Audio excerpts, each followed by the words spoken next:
L'integrazione delle varie metodologie di ricerca viene a costituire lo strumento con il quale progettare piani di gestione delle risorse idriche di superficie e sotterranee, adottare misure specifiche per la loro protezione, valutare la sostenibilità e l'ottimizzazione dello sfruttamento nel lungo termine.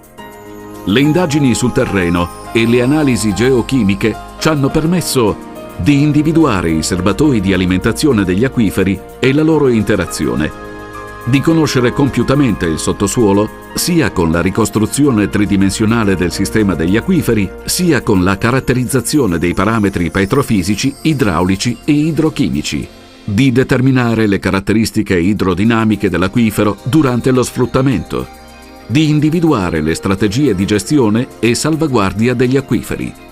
Ci siamo inoltre impegnati nella divulgazione del nostro lavoro attraverso conferenze pubbliche, mostre e contatti con istituzioni e poteri territoriali, con l'obiettivo di sensibilizzare sia la popolazione che i responsabili politici e amministrativi alla necessità di incamminarsi verso un più deciso impegno di studio e di tutela della risorsa acqua.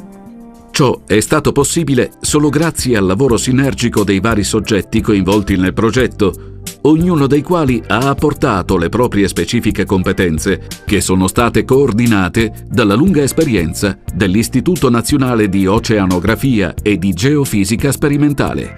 Il nostro progetto costituisce un vero e proprio protocollo di indagine e di monitoraggio, in grado di garantire una omogeneità di risultati nei diversi contesti idrogeologici dell'Unione Europea, come esplicitamente previsto dalle direttive comunitarie.